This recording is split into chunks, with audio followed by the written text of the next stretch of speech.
Hey there, 5-1 Youth. Welcome back to the third video in our spiritual warfare series, where we've been learning about the reality of the spiritual battle that we all find ourselves in and how we can emerge victorious in the name of Jesus. In the last video, we learned how one of the most common tactics the enemy uses against us is to level accusations at us. And what is an accusation? An accusation is a message about why we are unlovable. Some common accusations might be things like, you're stupid, or you're ugly, or you're a loser. An accusation is any thought that makes us feel unworthy or not good enough. And so in this video, we're going to learn how to address these accusations and rebuke them so that they don't have power over our lives. And the first thing we need to be aware of whenever we confront evil is that Jesus has given us authority to be victorious. In Mark chapter 16, verse 17, Jesus says this about those who follow him. And these signs will accompany those who believe. By using my name, they will cast out demons. So in the name of Jesus, we have the authority to cast out demons. Demons cannot stand in the presence of someone who is a follower of Christ. The same message is echoed also in the epistles as well. For example, in 1 Peter chapter 5, verses 8 and 9, it says, like a roaring lion, your adversary, the devil, prowls around looking for someone to devour. Resist him. And James says something similar. In chapter 4, verse 7, James writes, submit yourselves therefore to God, resist the devil, and he will flee from you. So we can have the confidence that if we resist Satan and his demons, we will emerge victorious because of the authority that Jesus Christ has given us. We don't need to be afraid of spiritual warfare. We can have the utmost confidence that in Christ we have the power to succeed. So armed with that knowledge, what does it look like? How do we actually resist the devil and his demons? How do we address these accusations that get thrown at us? Well, I touched on it briefly in the last video, but the first step is always to identify the accusation first. Satan and his minions, they are deceivers. They're sneaky. They like to hide themselves. You'll never encounter a demon say something like, I am a demon, here I am, and now I'm going to accuse you. No, they like to stay in the shadows. They like to hide themselves and not confront people directly. In fact, their ultimate goal is to make you think that the accusations that you hear in your head are from you, that they're your own thoughts and not lies whispered by the enemy. When you hear something about why you're unlovable, why you're not good enough, why you're unworthy, you need to already be on your guard and say, uh-oh, that sounds like an accusation. But the way that you can be sure about what an accusation is by listening to its tone. And what I mean by that is, how does that thought sound in your head? If you have a thought that sounds mean, then chances are it's a thought that originates from spiritual evil. And this is really important because just like that Satan and his demons can sometimes talk to us, God and his Holy Spirit also talk to us. So it's our job to be able to discern which voices come from which source. Some thoughts we have are our own thoughts, some thoughts we have come from God, and some thoughts we have come from the enemy. And it's important to look at the tone because God is always kind. He's always loving. He's always gentle. The things he says to you will always be uplifting. They might hurt, to be fair. Remember, the Holy Spirit will convict us of sin. But when the Holy Spirit convicts us of sin, he does it in a way that makes us feel like we can be better, that gives us hope.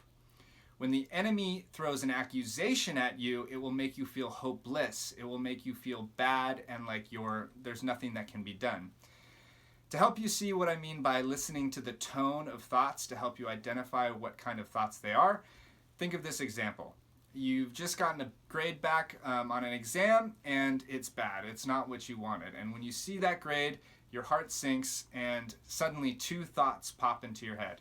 The first thought is, I should have spent more time studying and less time playing video games. The second thought is, you're an idiot. I'm so dumb. Now, can you see the way that these two different thoughts have very different tones?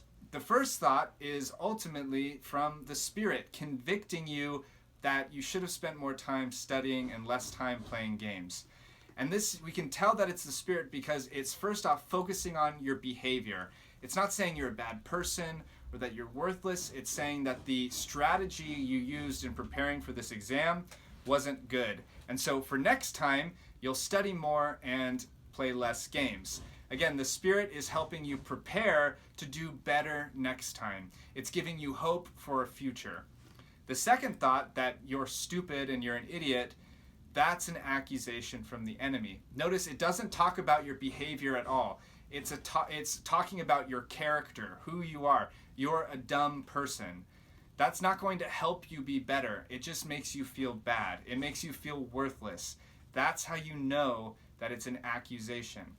So you need to think about what you think about.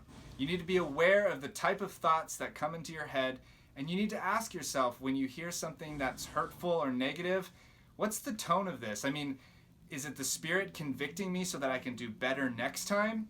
Or is it the enemy accusing me so that I'll give up? Remember, the goal of Satan and his minions is to rob you of your joy so that you feel as bad and as worthless as they do. They're trying to drag you down with them. So once you've identified an accusation for what it is by looking at the tone, the next step is to rebuke it. Now, rebuke is a Bible word that really just means to call someone out. Remember in the Gospels when Jesus says, "Get behind me, Satan," to Peter, that was a rebuke because Peter couldn't see that God had planned for Jesus to die. Rebuking someone means to resist them and, confront them, call them out.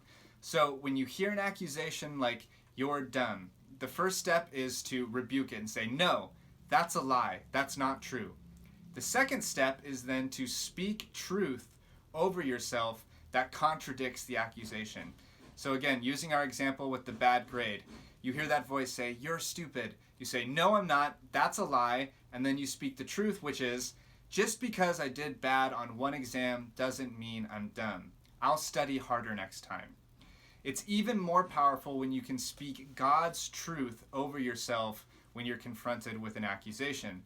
So for example, if you hear the voice saying, "No one could ever love you, you're unlovable," you say, "No, that's a lie." You call it out, you rebuke it. And then you speak the truth that Scripture says that God so loved the world that he gave his son Jesus. You speak that truth of Scripture that in Christ you are loved over the lie that's coming from the accusation. And like I mentioned in the last video, if you start paying attention to the kind of accusations that are thrown against you, you'll realize there's only a handful of them. The devil and his demons are not creative. They typically say the same thing over and over and over again, hoping that you'll be worn down. And what you can do is, once you've identified the specific handful of accusations that are thrown against you, you can look up scriptures that directly contradict them so that you'll be prepared. You'll have God's word at your fingertips to fight back. Remember in Ephesians chapter 6, Paul says that the sword of the Spirit, which is the word of God. The Bible, Holy Scripture, is a weapon that we can use against the forces of darkness. So when they accuse you, you fight back by speaking God's truth over yourself. So to recap, the way that we address accusations is to first become aware of them. We identify them for what they are. And the way we do this is by listening to their tone. If you hear a thought that you have that is a mean-spirited thought about yourself, well, then it's from an evil spirit. God does not speak cruel, unkind words to you. He might convict you of your sin to make you a better person, but he'll never leave you feeling hopeless and unworthy. If you have a thought that's making you feel less than, not good enough, that's an accusation. And so you identify it right there. The next step is to rebuke it and speak God's truth over it. So when you hear that accusation, you stop it right there and say, "No, that's a lie. This is what's true." And then if you have scripture, that's the best thing, but just speak truth about who you are in Christ over that accusation. All right, so this video has equipped you now to address the accusations, and so start being aware. Think about what you think about so that you can not let these things take root in your life. In our next video, we're going to talk about a more dangerous tool that the enemy uses against us, and that's an agreement. I'll explain more about what that is in the next video. I'll see you there.